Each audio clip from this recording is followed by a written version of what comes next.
पिछले हफ्ते हम लोग इस बात को देख रहे थे कि मसीह जो है या मसीही लोग जो हैं वो प्रभु यीशु मसीह की देह हैं और आगे आने वाले समय में वो उस दुल्हन में बदलने वाले हैं। और किस प्रकार परमेश्वर ने प्रभु यीशु मसीह के द्वारा अपनी दुल्हन अपनी देह को तैयार कर रहा है, देह को बढ़ाता जा रहा है, मिलाता जा रहा है, आगे की ओर बढ़ा रहा है। और आगे आने वाले समय में किस प्रकार जब रैप्चर होएगा और जब हम ऊपर उठाए जाएंगे तो हम मसीह की दुल्हन में तब्दील हो जाएंगे, मसीह की दुल्हन में बदल जाएंगे और प्रभु के लिए किस प्रकार वहां पे हमारे कार्य होंगे। आज हम उसी में आगे की ओर बढ़ेंगे, क्योंकि मसीह की देह जो है वो अभी है। मसीह की देह जो है वो अभी है, अर्थात वो कलीसिया है। और मसीह की दुल्हन जो है वो बाद में देह जो है दुल्हन में तब्दील होने वाली, बदलने वाली है। तो जब देह की बात आती है तो हम मसीह की देह के बारे में कुछ बातों को देखेंगे कि मसीह की देह जो है वो विश्वासियों के लिए क्यों इतनी इंपॉर्टेंट है और किस बात को मसीह की देह में शामिल होना बताता है। सबसे पहले हम लोग देखेंगे पहला कुरिन्थियों उसका 12वां अध्याय, 1 Corinthians chapter 12, पहला कुरिन्थियों उसका 12वां अध्याय और उसकी 27वीं आयत। पहला कुरिन्थियों 12वां अध्याय और उसकी 27वीं आयत। इसी प्रकार तुम सब मिलकर मसीह की देह हो और अलग अलग उसके अंग हो। हाँ, बस हमने पिछली बार भी इस वर्ष को देखा था और देखा था कि इसी प्रकार तुम सब मिलकर मसीह की देह हो, जो इस बात को बताता है बॉडी ऑफ क्राइस्ट। अब मैं और आप जो इस देह में हैं उनको परमेश्वर का वचन जो है वो क्या बताता है। और उसकी आगे वाली लाइन में लिखा है 27वीं आयत की, और अलग अलग उसके अंग हो, बॉडी ऑफ क्राइस्ट, और उसके बाद बॉडी पार्ट्स ऑफ क्राइस्ट। यानी कि मैं और आप मसीह की देह में शामिल किए गए हैं, देह में मिलाए गए हैं। और ऐसा नहीं मिलाए गए जैसे दूध के साथ पानी मिला दिया जाता है ताकि एक जैसा दिखे।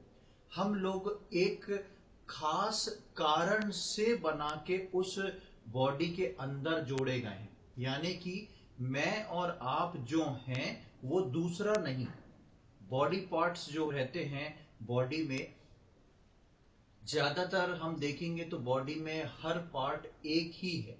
कुछ पार्ट जो हैं पैर के साथ हैं, जैसे कि 2 आंख, 2 कान, पर पार्ट एक ही हैं, पर वो पैर के साथ हैं। 2 हाथ, 2 पैर।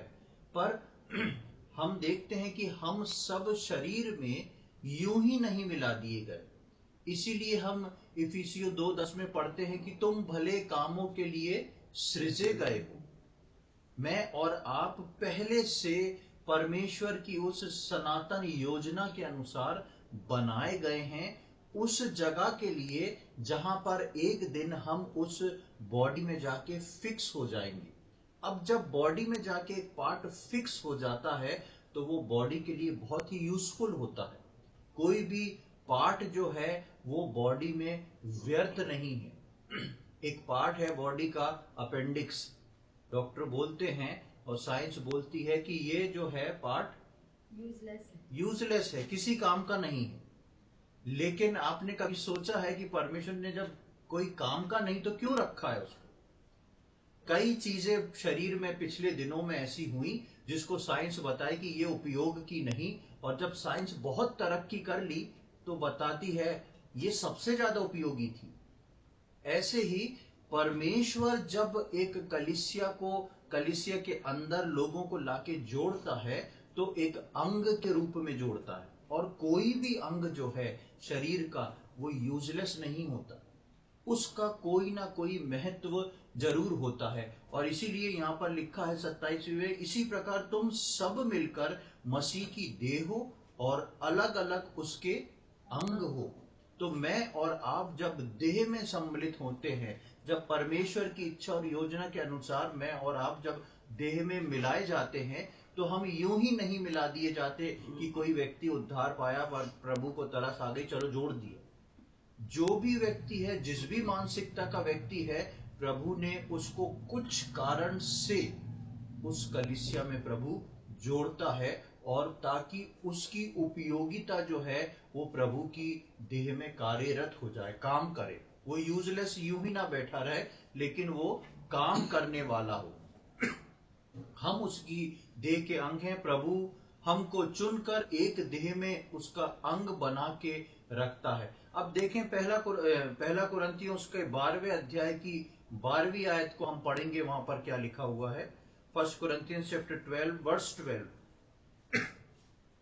क्योंकि जिस प्रकार देह तो एक है और उसके अंग बहुत से हैं, और उस एक देह के सब अंग बहुत होने पर भी सब मिलकर एक ही देह है, उसी प्रकार मसीह भी है। हाँ, यहाँ पर हम देखते हैं कि उस प्रकार से देह को बताया गया है, देह को प्रदर्शित किया गया है, देह को इस रीति से पिक्चराइज किया गया है कि जिस प्रकार देह तो एक है, और वो देह किसकी है? प्रभु यीशु मसीह की। प्रभु यीशु मसीह उसका सर है, और उसके अंग बहुत से हैं, और उस एक देह के सब अंग बहुत होने पर भी मिलकर एक देह है। एक देह, उसके अंग बहुत सारे, अनेक अंग, लेकिन वो सारे अंग जो हैं, क्योंकि एक देह के अंदर आते हैं, इसलिए वो एक ही है। मतलब कि अलग अलग अंगों का फंक्शन जो है अलग अलग हो सकता है, लेकिन कोई भी अंग जो है वो देह से अलग नहीं होता।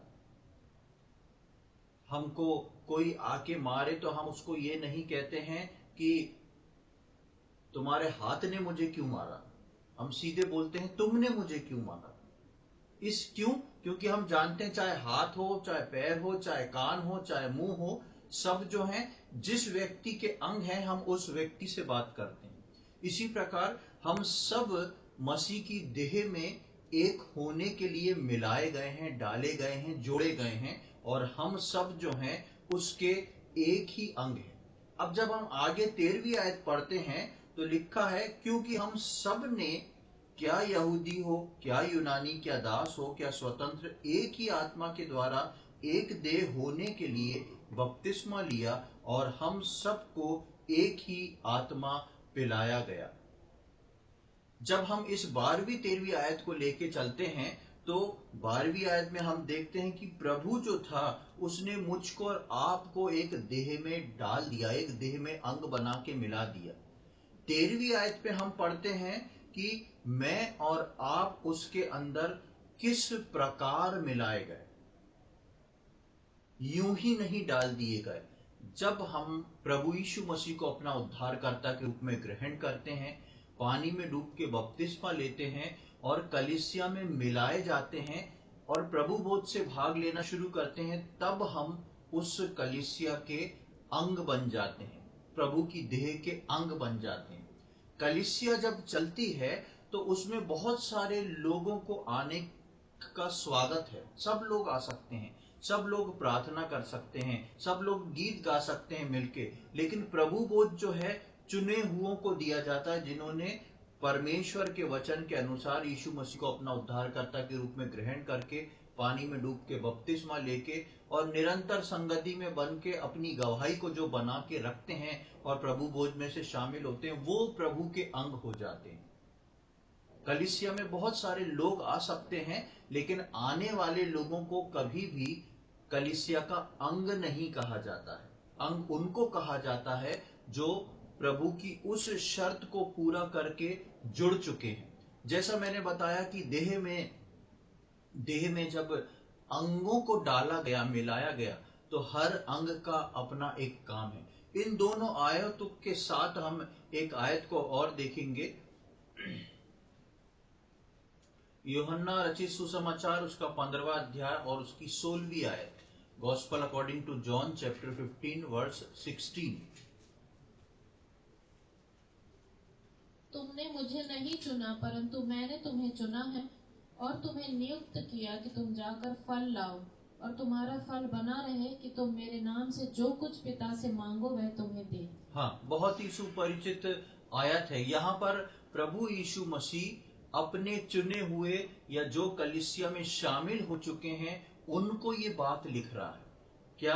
कि तुमने मुझे नहीं चुना परंतु मैंने तुम्हें चुना है। पहले परमेश्वर की सिद्ध इच्छा के अनुसार मैं और आप जो हैं चुन के अलग किए गए। और चुन लेना यानी कि हमने चुन लिया है कि इसका उपयोग होगा। चावल को हम चुन लेते हैं बनाने से पहले पहले हमारे घर के माप का चावल निकाल लेते हैं कि इतना चावल बनेगा। उस बोरी में से हमने उसको निकाल लिया, यानी कि इतना चावल को हमने चुन लिया। उसके बाद बीन लिया, तैयार कर लिया। लेकिन क्या चावल निकालने और बीनने से खाने के योग्य हो जाता है? नहीं, जब तक उसको पकाया ना जाए। उसी प्रकार प्रभु यीशु मसीह बोलता है कि मैंने तुमको चुन लिया। प्रभु यीशु मसीह ने मुझको और आपको चुन के अलग कर लिया, ले लिया। अब उसके बाद हम इसमें 15 की 16वीं आयत में पढ़ते हैं यूहन्ना के कि और तुम्हें नियुक्त किया है। हमारा अपॉइंटमेंट जो हुआ है वो जब तक कोई जगह ना हो वहां पर अपॉइंटमेंट नहीं हो सकता। एक स्थान में ही हमको नियुक्त किया जाता है। और प्रभु यीशु मसीह ने मुझको और आपको चुन के अलग किया, और चुनने के बाद मुझको और आपको जहां पर नियुक्त किया है वो है मसीह की देह। और जब मसीह की देह में हम रहते हैं और उसमें अपने फलों को लाते हैं तो वो हमारे फल जो हैं मसीह की देह के लिए भी उपयोगी होते हैं। और मसीह की देह में जो अब तक देह में नहीं जुड़े हैं, वचन सुन रहे हैं, गीत गा रहे हैं, उनके लिए उपयोगी होते हैं। हमारे उन परिवार के लोगों के लिए जिन्होंने अब तक अभी प्रभु को नहीं जाना है उनके लिए उपयोगी होते हैं।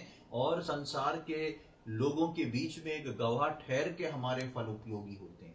लेकिन हमारी नियुक्ति जो है वो मसीह की देह के अंदर हुई। सबसे पहले हमारे लिए धन्यवाद का ये सबसे बड़ा विषय है कि परमेश्वर ने मुझको और आपको चुना है और चुन के अपनी देह में ही उसने नियुक्त कर दिए। जिस प्रकार हम 1 कोरिन्थियों के 12वें अध्याय में पढ़ रहे थे कि उसने अलग अलग अंगों के रूप में मुझको और आपको चुन के लिया है और नियुक्त कर दिया है। तो पहला पॉइंट जो है जो हम आज देखे हैं वो है मसीह की देह में हमारा स्थान। मसीह की देह में हमारा स्थान जो है एक अंग के रूप में है, और अंग जो है वो बहुत ही यूजफुल है। हर शरीर के लिए उसका हर अंग जो है वो यूजफुल है। और उसी प्रकार मैं और आप जो हैं मसीह की देह में जब शामिल कर लिए गए परमेश्वर की इच्छा और योजना के अनुसार, तो मैं और आप यूजफुल बन चुके हैं।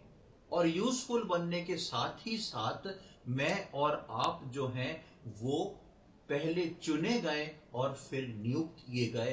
किस में? मसीह की देह में।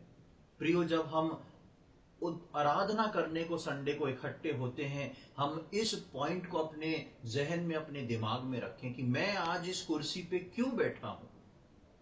मैं इसलिए नहीं बैठा, मैं इसलिए नहीं बैठी कि मेरे को चर्च में आने से शांति मिलती है इसलिए मैं आके बैठ गए, थोड़ा सा मेरे को अच्छा लगता। नहीं, ये कलीसिया जो है वो मसीह की देह है, बॉडी ऑफ क्राइस्ट है। और परमेश्वर को ये भाया कि परमेश्वर ने मुझको और आपको पहले तो चुन लिया, उसके बाद उसने मुझको और आपको नियुक्त किया है। और हमारे चुनने के कारण, यानी कि परमेश्वर ने जब हमको चुना, वो रीजन इसलिए था कि परमेश्वर ने मुझको और आपको पहले से, हमारे जन्म से पूर्व परमेश्वर ने हमको चुन के अलग रखा था। इसीलिए हम इस पृथ्वी पे आए हैं और इसीलिए हम उन भले कामों के लिए सृजे गए हैं। हमारे भले काम जो हैं कलीसिया से ही निकल के बाहर जाएंगे, चाहे वो हमारा परिवार में हो, चाहे वो हमारे समाज में हो, क्योंकि मैं और आप यहां पर नियुक्त किए गए। नियुक्ति जो है वो बहुत इंपॉर्टेंट होती है। एक साधारण व्यक्ति जो है पुलिस के कपड़े अगर पहन ले और बाहर जाके लोगों को पकड़े, कुछ समय तक हो सकता है लोग डर जाएं, लेकिन डर तो उस व्यक्ति को भी रहेगा। लेकिन जिस दिन वो व्यक्ति पकड़ा गया तो उसको खुद पकड़ के जेल में डाल दिया जाएगा। क्यों? क्या किया उसने? भले ही वो अच्छी कानून व्यवस्था बना रहा हो कपड़े पहन के, लेकिन उसकी गलती क्या है? वो नियुक्त करा हुआ नहीं है, वो अपॉइंटेड नहीं है। ऐसे ही बहुत सारे धार्मिक कार्य, और यहां तक कि ऐसे ही बहुत सारे प्रभु को जानने वाले क्रिश्चियन लोग भी करते हैं धर्म के काम, अच्छा काम, कि हम प्रभु को जानते हैं, प्रभु की बाइबल पढ़ी है, हमको मालूम है ये अच्छा है, और वो सोचते हैं कि हम इस काम को करेंगे तो अच्छा होगा। लेकिन जब तक नियुक्ति नहीं तब तक कुछ नहीं।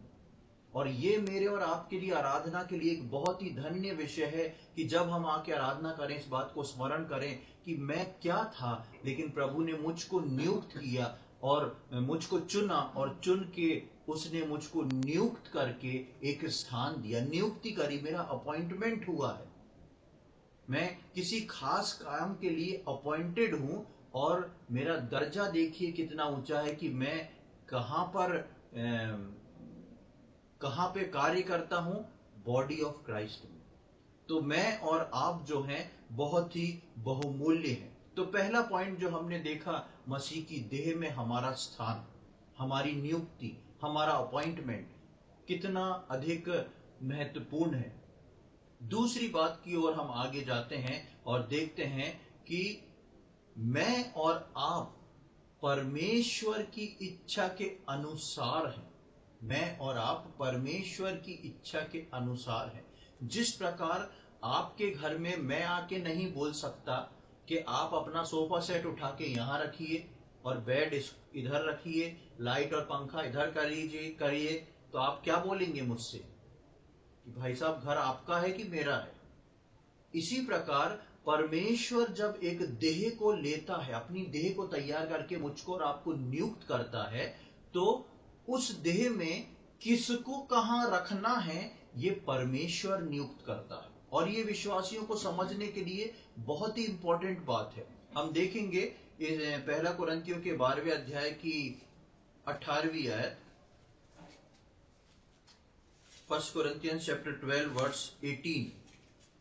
परंतु सचमुच परमेश्वर ने अंगों को अपनी इच्छा के अनुसार एक एक करके देह में रखा। हाँ, परंतु सचमुच परमेश्वर ने अंगों को अपनी इच्छा के अनुसार, इसमें अंगों की इच्छा नहीं है, इसमें किसी और की इच्छा नहीं है, इसमें परमेश्वर ने अपनी इच्छा को जताया है।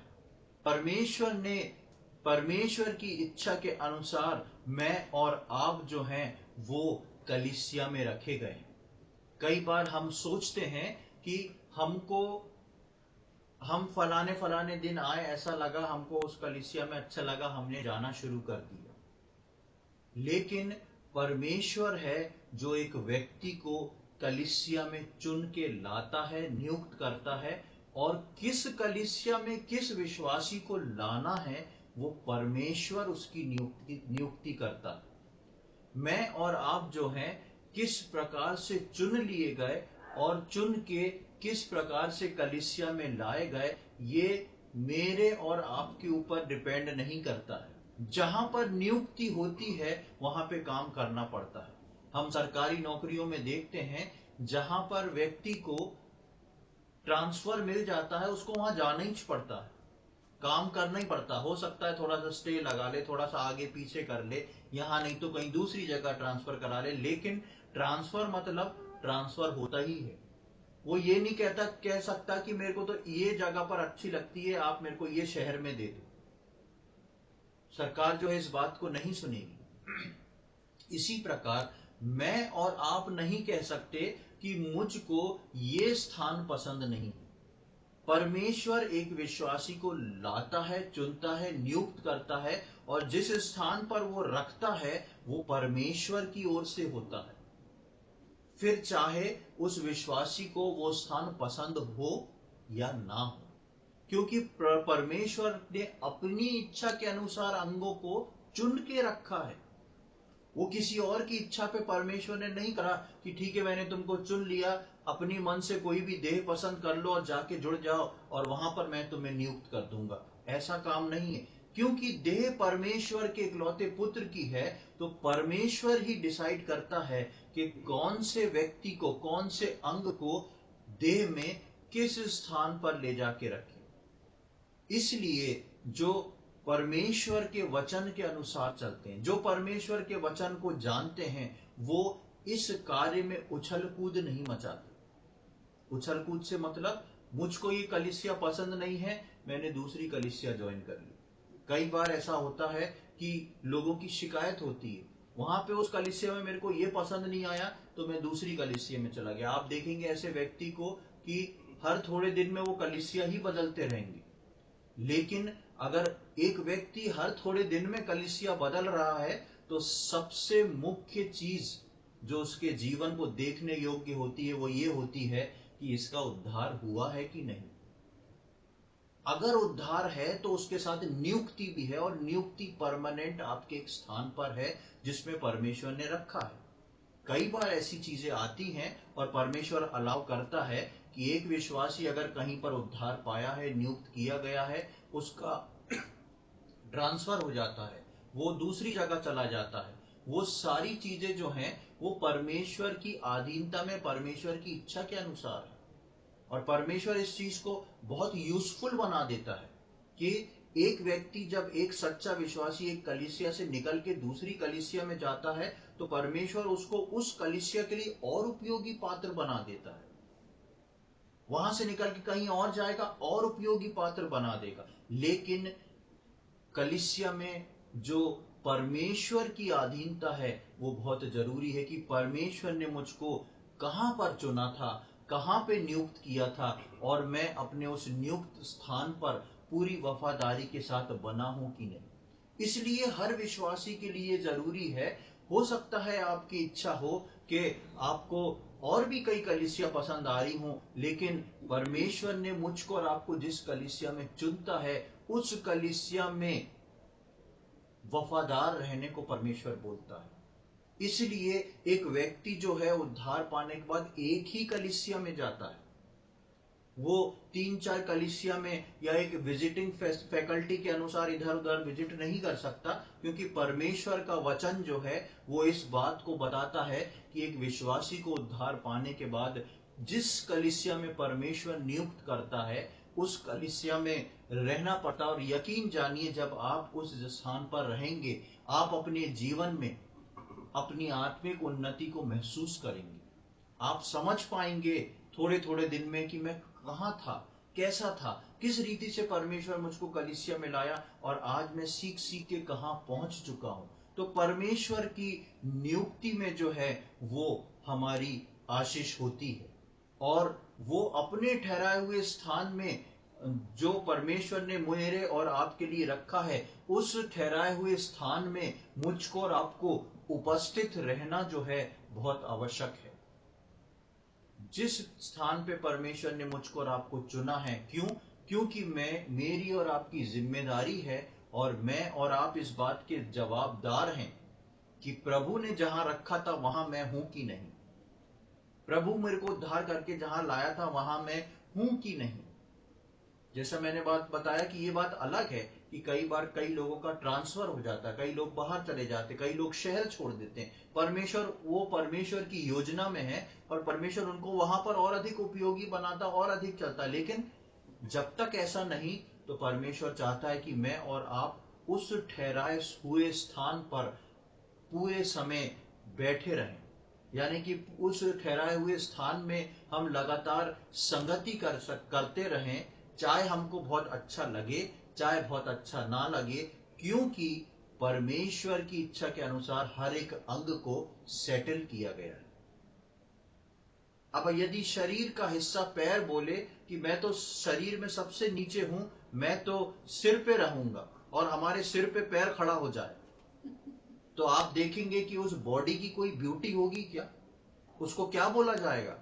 कौन सी बॉडी बोला जाएगा? एबनॉर्मल बॉडी बोला जाएगा।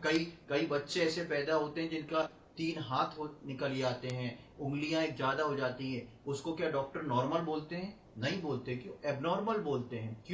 क्योंकि उसका जन्म जब हुआ और जब वो अपने माँ के पेट में विकसित हो रहा था, तब कुछ ना कुछ गड़बड़ी हो गई, जिसके कारण से एक्स्ट्रा अंग हो गए या एक अंग कम हो गया। तो कभी भी एक व्यक्ति ये नहीं सोच सकता, पैर कभी ये नहीं सोच सकता कि मेरे को तो हाथ, बहुत जो हाथ है वो मेरे ऊपर प्रभुता करता है, मैं वो कंधे के ऊपर खड़ा हो जाऊंगा निकल के, पर वो अलाउ नहीं किया जाएगा।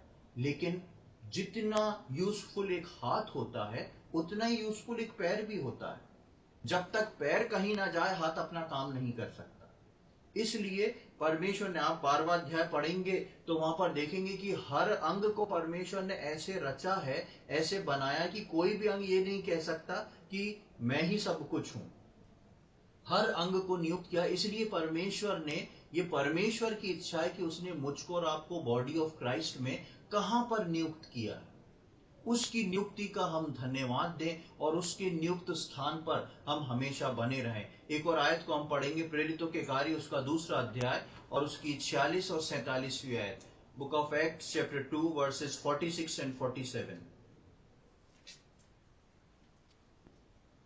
वे प्रतिदिन एक मन होकर मंदिर में इकट्ठे होते थे और घर घर रोटी तोड़ते हुए आनंद और मन की सिधाई से भोजन किया करते थे और परमेश्वर की स्तुति करते थे, और सब लोग उनसे प्रसन्न थे, और जो उद्धार पाते थे उनको प्रभु प्रतिदिन उनमें मिला देता था। यहाँ पर आप देखेंगे एक कलीसिया का जब गठन हुआ था तो वहां पर उस कलीसिया के बारे में बताया गया है कि कलीसिया के जो विश्वासी थे प्रतिदिन इकट्ठा हुआ करते थे, प्रतिदिन आराधना स्तुति हुआ करती थी। उस समय जब कलीसिया शुरुआत हुई थी उस वक्त हर दिन आराधना होती थी, या हम अपने शब्दों में बोले तो हर दिन चर्च लगता था, हर दिन प्रभु भोज होता था। इसलिए वहां पर लिखा है कि वो लोग प्रतिदिन वो लोग जो है एक मन होकर मंदिर में इकट्ठे होते और प्रभु भोज करते, आनंद करते, सब करते। 47वीं आयत में आप देखेंगे, और परमेश्वर की स्तुति करते और सब लोग उनसे प्रसन्न थे, और जो उद्धार पाते थे उनको प्रभु प्रतिदिन उनमें मिला देता था। मिलाने का काम किसका था? प्रभु का था। एक कलीसिया में किसको जोड़ना है वो काम जो है प्रभु ही करता है। और कई बार प्रभु इस काम को भी करता है कि कलीसिया में जोड़े हुए व्यक्ति को हटाता भी है। कई बार परमेश्वर इस काम को भी करता है यदि उस व्यक्ति के द्वारा कलीसिया जो है कलंकित हो रही है, क्योंकि कलीसिया वहां पर बैठ के प्रभु भोज में भाग ले रही है, तो परमेश्वर उसको समय देता है और वो अपने पछतावे को नहीं करता, तो परमेश्वर ही उसको हटाता है, क्योंकि मैं और आप उसमें कुछ नहीं कर सकते। वो है प्रभु की देह, वो मेरी और आपकी देह नहीं है कि हम किसी के प्रति सिंपैथी रखें या किसी के प्रति प्यार को दर्शाएं या किसी के प्रति जो है अपने कानून को अपने हिसाब से बदलें। यहाँ पर परमेश्वर की कलीसिया, परमेश्वर की नियुक्ति, परमेश्वर की व्यवस्था, परमेश्वर का कानून। जिस प्रकार हमने प्रेरितों के कार्य में पढ़ा कि वो प्रतिदिन उसमें मिला देता था, ये परमेश्वर है जो अपॉइंटमेंट देता है। मैं किसी को सुसमाचार सुना के बोल सकता हूं कि आप आइए हमारी कलीसिया में। अब ये नहीं कि मैंने उस व्यक्ति को सुसमाचार सुनाया है, हो सकता वो व्यक्ति उद्धार में आ जाए, लेकिन ये जरूरी नहीं कि वो व्यक्ति यहां की कलीसिया में जोड़ दिया जाए। कई बार ऐसा होता है सुसमाचार कोई और सुनाता है लेकिन उसकी नियुक्ति परमेश्वर की ओर से कहीं और होती है। हमको इस बात से नहीं सोचना कि अरे यार सुसमाचार तो मैंने सुनाया था, इसको यहां आना चाहिए था, ज्यादा जने हो जाते, एक आध जन और बढ़ जाता। नहीं, ये परमेश्वर की इच्छा है।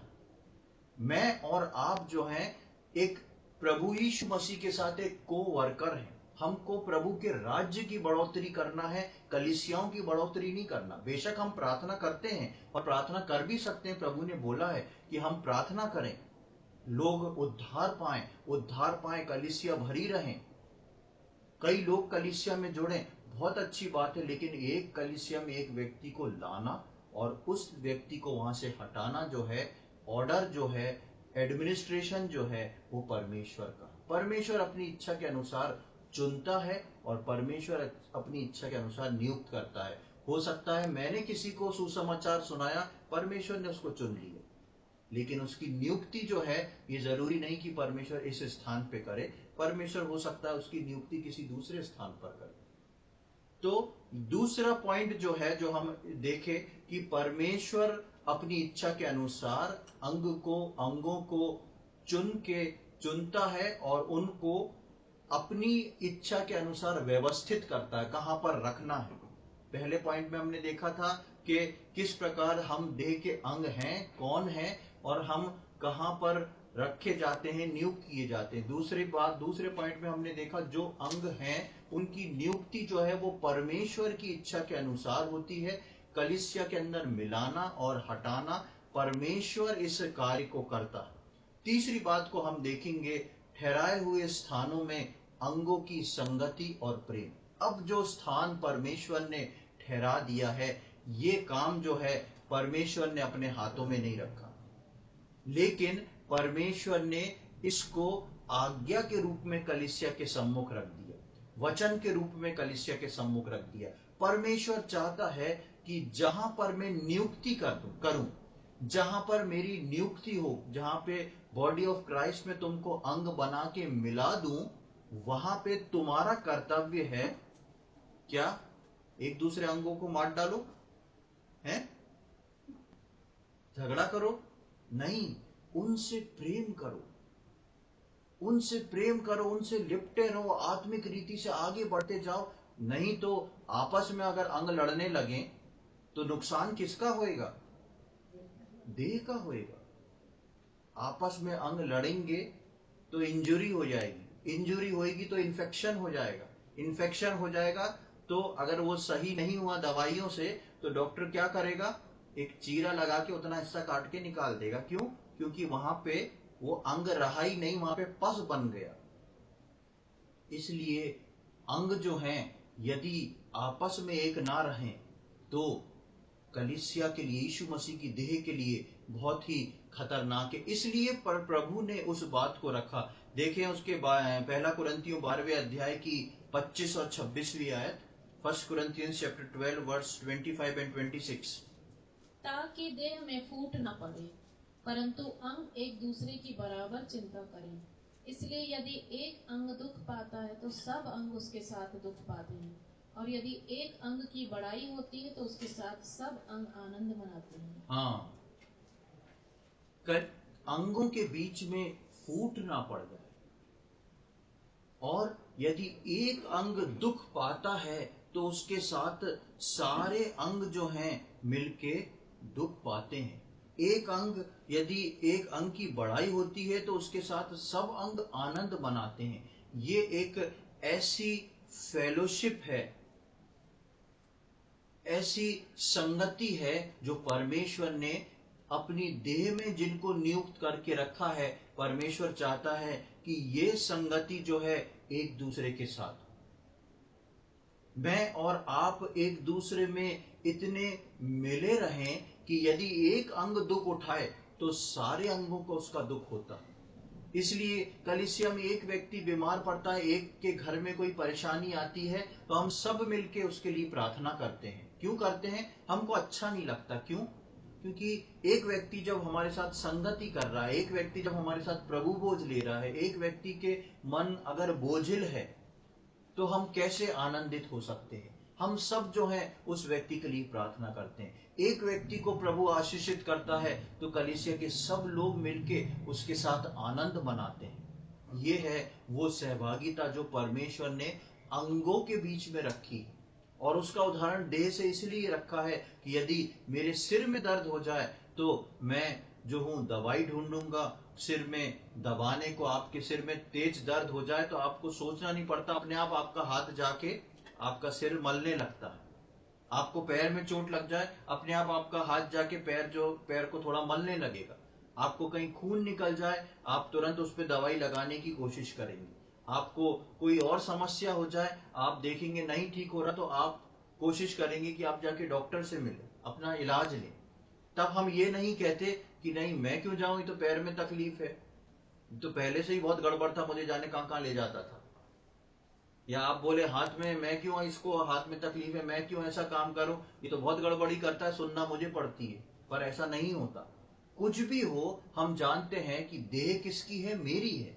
इसीलिए यीशु मसीह की देह में मैं और आप जब मिलाए गए हैं, यीशु मसीह की देह में जब मैं और आप जोड़े गए हैं, मेरे और आपके लिए सब लोग जो है बहुत ही बहुमूल्य हैं। विशेषकर वो जो मेरे और आप हम सब मिल के जो रोटी तोड़ते और दाखरस में से भाग लेते हैं, क्योंकि मुझको और आपको इस बात का भी लेखा स्वर्ग में देना पड़ेगा। प्रभु बोलेगा, मैंने तुमको अंग ठहराया था, लेकिन जब उस अंग को तकलीफ हुई, तुमने सामने से तो ऐसा दिखाया, लेकिन मनी मन तुम कैसे थे? प्रसन्न थे, तुम खुश हो रहे थे। अच्छा हुआ ये व्यक्ति जो था ऐसा था, इसको प्रभु ने सजा दे दी, अच्छा हुआ। इसलिए प्रियो, मुझको और आपको हम प्रभु से वो प्रेम, प्रभु का वो मन मांगे कि हम कलीसिया के जितने लोगों को प्रभु ने नियुक्त करके रखा है एक साथ, हम एक दूसरे की चिंता करने वाले हो सके, एक दूसरे के दर्द में खड़े होने वाले हो सके, एक दूसरे की खुशी में शामिल होने वाले हो सके। लेकिन ये जरूरी है कि ये वो लोग हों जो कलीसिया की देह में मिले हुए हैं। ऐसा ना हो कि कलीसिया में आने वाले लोगों के लिए उनके विषय में भी हमको प्रेम रखना है और प्रार्थना करना है, लेकिन ये एक अंदरूनी मामला है, शरीर के अंदर का मामला है। इसलिए मुझको और आपको इसको समझना बहुत जरूरी है। आगे हम चौथी बात की ओर आएंगे, वो है अधीनता। मसीह की देह में अधीन होना, ये बहुत ही खास पॉइंट है, क्योंकि इच्छा परमेश्वर की है, प्रभु यीशु मसीह इसका सिर है, प्रभु यीशु मसीह की देह जो है बॉडी ऑफ क्राइस्ट, उसके मैं और आप अंग हैं, और ये देह जो है एक दिन मसीह की दुल्हन बन के खड़ी होने वाली है मसीह के बाजू में। पिछली बार हमने इस बात को देखा कि वो उसके बाजू में खड़ा करे, निष्कलंक निर्दोष बना के उसको अपने सामने खड़ा करे। तो इस देह के अंदर जितने ऑर्गन्स हैं वो बहुत ही इंपॉर्टेंट है कि ये ऑर्गन्स जो हैं वो उसकी अधीनता में रहे। यदि कलीसिया की अधीनता में मैं और आप नहीं रहे, कलीसिया की अधीनता मतलब कलीसिया का जो सिर प्रभु यीशु मसीह है, उसकी अधीनता, उसके वचनों की अधीनता, उसकी आज्ञाओं की अधीनता। हम देखेंगे इफिसियों उसका 5वां अध्याय, इफिसियों की पत्री उसका 5वां अध्याय और उसका 22 से 24 तक पढ़ेंगे। हे पत्नियों, अपने अपने पति के ऐसे अधीन रहो जैसे प्रभु के, क्योंकि पति पत्नी का सिर है, जैसे कि मसीह कलीसिया का सिर है और स्वयं ही देह का उद्धार करता है। पर जैसा कलीसिया मसीह के अधीन है, वैसे ही पत्नियां भी हर बात में अपने अपने पति के अधीन रहें। हे पतियों, अपनी अपनी यहाँ पर हम इसकी 22 से लेके 24 में पढ़ते हैं, वहां पर उदाहरण एक हस्बैंड वाइफ का दिया है, लेकिन समझाया गया है प्रभु यीशु मसीह और कलीसिया को।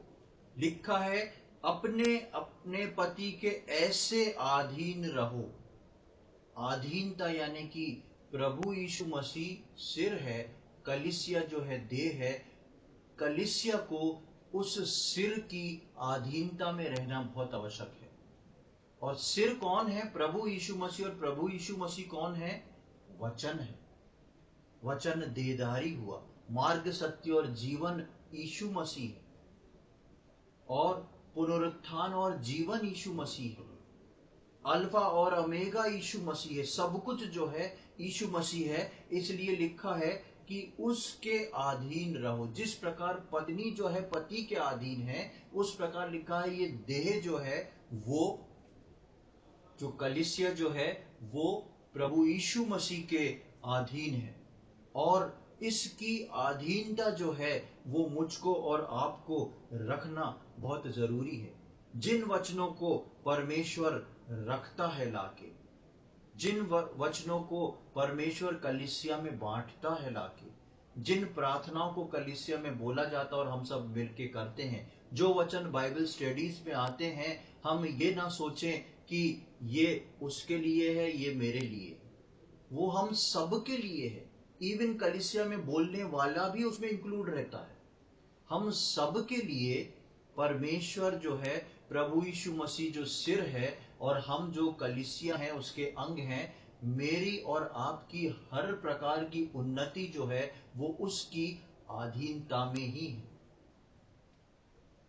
यदि शरीर के अंग जो हैं कहना मानना बंद कर देते हैं तो व्यक्ति जो है बीमार हो जाता है। शरीर के अंग यदि कहना मानना बंद कर देते हैं तो वो अंग जो है बीमार हो जाता है।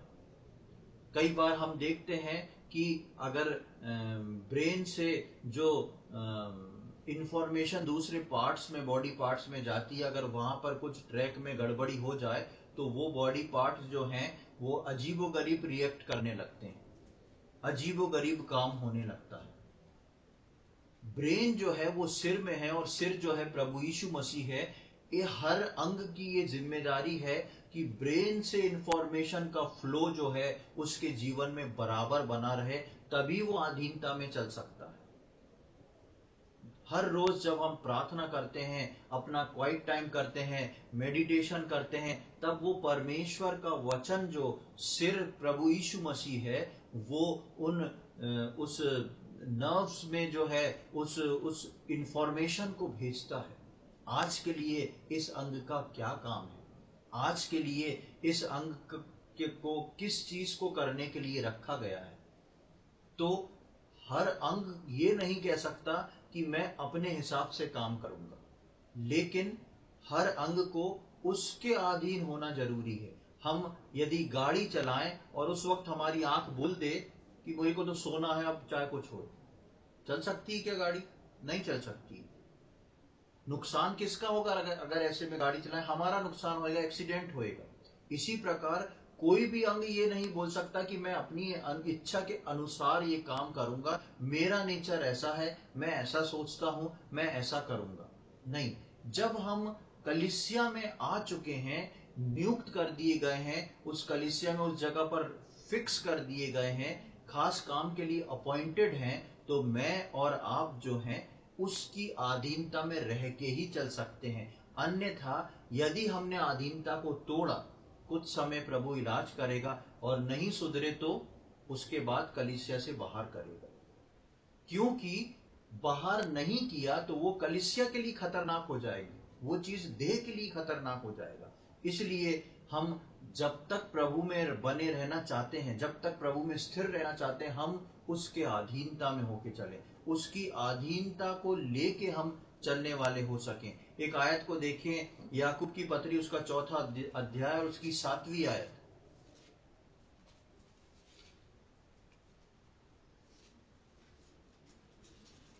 Book of James chapter 4 verse 7।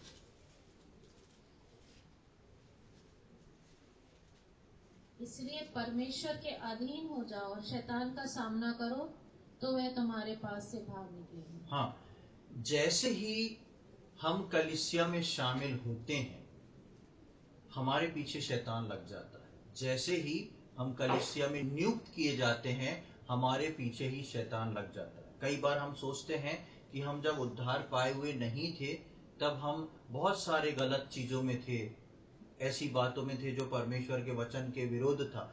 बेशक वो बात बिल्कुल सही है, लेकिन जब तक हम रहते हैं वहां पर उद्धार से पहले शैतान जो है हमारे लिए रिलैक्स्ड रहता है, क्योंकि वो जानता है इनकी आंखें बंद हैं और इनको मैं सीधा ले जाके नरक में गिरा दूंगा। लेकिन जिस दिन यीशु मसीह मुझको और आपको चुन लेता है और चुनने के बाद नियुक्त कर देता है, उस दिन से शैतान जो है मेरा और आपका विरोधी बन जाता है। और यदि कलीसिया में रह के हम परमेश्वर की अधीनता को नहीं रखें तो मैं और आप शैतान का कभी सामना नहीं कर सकते। इसलिए वहां पर याकूब 4:7 में लिखा है कि अपने आप को परमेश्वर के अधीन कर दो ताकि तुम क्या कर सको? शैतान का सामना कर सको।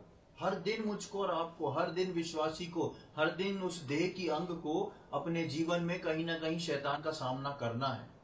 इसलिए यदि हम चाहते हैं तो हर रोज, क्योंकि सामना हर रोज है, इसलिए समर्पण भी जो है वो हर रोज होना जरूरी है।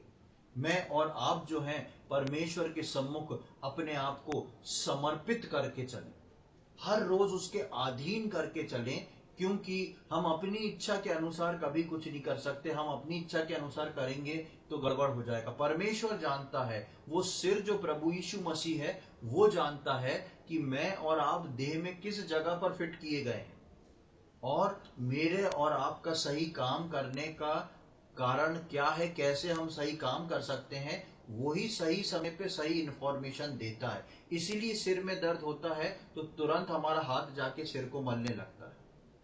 हम हाथ को बोलते हैं क्या, अरे भाई हाथ आओ जरा सिर मलो? नहीं, ऐसा नहीं होता। सिर में दर्द हुआ, हाथ पहुंच गया। आंख के सामने कोई चीज आई, अपने आप आंख बंद हो गई। ये सब ऑटोमेटिक चीजें कैसे होती हैं? ब्रेन से रिलेटेड होती है, क्योंकि पूरा शरीर के अंग जो हैं वो सिर के अधीन है, हमारे ब्रेन के अधीन है। इसी प्रकार मेरी और आपकी सुरक्षा जो है वो सिर्फ और सिर्फ कलीसिया के अंदर परमेश्वर के अधीन रहने में है। ये अधीनता कलीसिया के अंदर है और प्रभु यीशु मसीह के नीचे है, और मैं और आप एक देह है। एक और आखिरी बात को हम जल्दी से देख लेंगे, अधीनता क्यों जरूरी है। अभी हमने उसके भी कई प्रकार देखे कि अधीन रहना जरूरी है, पर अधीनता क्यों जरूरी है? क्योंकि इसका भी जो जोड़ है, मिलाव है, वो उसी रीति से पुराने नियम से मिलता है जिस प्रकार पिछले दिनों में हम मसीह की दुल्हन और आदम और हवा को देख रहे थे। एक आयत को हम देखेंगे, दूसरा कुरिन्थियों उसका 11वां अध्याय, 2 Corinthians chapter 11। दूसरा कुरिन्थियों 11वां अध्याय और उसकी दूसरी और तीसरी आयत। क्योंकि मैं तुम्हारे विषय में ईश्वरीय धुन लगाए रहता हूँ, इसलिए कि मैंने एक ही पुरुष से तुम्हारी बात लगाई है कि तुम्हें पवित्र कुंवारी के समान मसीह को सौंप दूं। परंतु मैं डरता हूँ कि जैसे सांप ने अपनी चतुराई से हवा को बहकाया, वैसे ही तुम्हारे मन उस सिधाई और पवित्रता से जो मसीह के साथ होनी चाहिए कहीं भ्रष्ट न किए जाएं। हाँ, यहाँ पर हम देखते हैं एक उदाहरण जो है, पौलुस प्रेरित कलीसिया को लिख रहा है, और क्योंकि कलीसिया को लिख रहा है इसलिए ये बहुत इंपॉर्टेंट है। प्रेरित पौलुस बोलता है कि मैंने तुम्हारी जो है इंगेजमेंट कर दी है, तुमको फिक्स कर दिया है, और मैं चाहता हूं कि जैसा तुम हो वैसा तुमको उस शादी के लिए यानी कि रैप्चर के लिए सौंप दूं। लेकिन तीसरी आयत में लिखा है, परंतु मैं डरता हूं।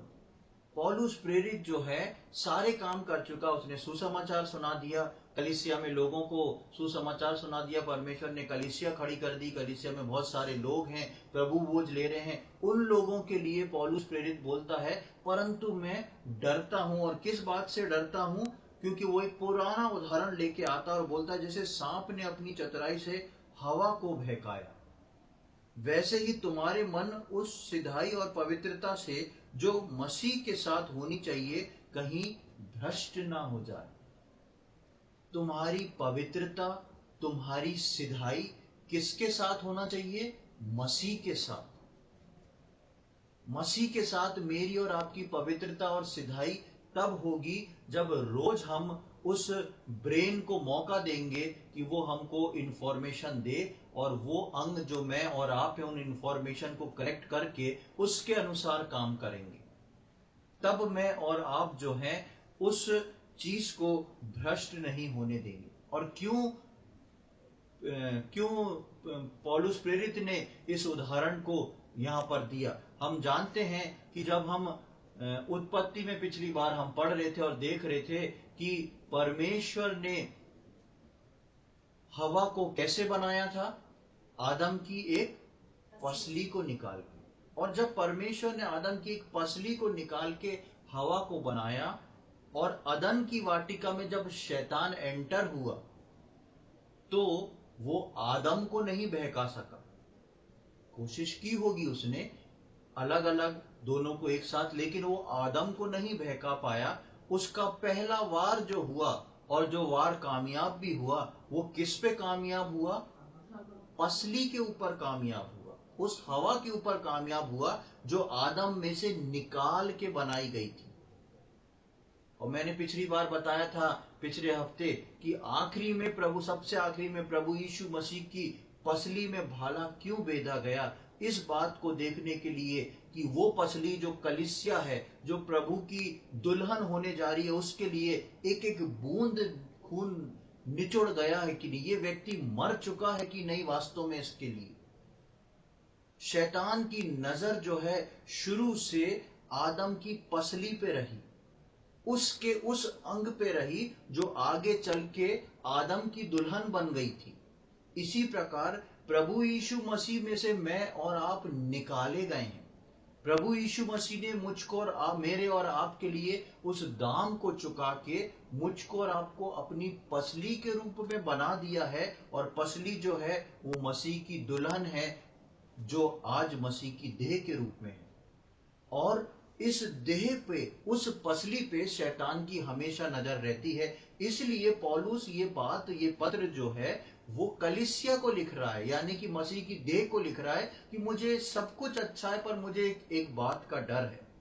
क्योंकि अदन की वाटिका में शैतान ने उसकी पसली पे वार किया था, यानी कि हवा पे वार किया था। और ऐसा ना हो, क्योंकि तुम आज उस पसली के प्रतीक हो। कलीसिया जो है उस पसली की प्रतीक है, हवा की प्रतीक है।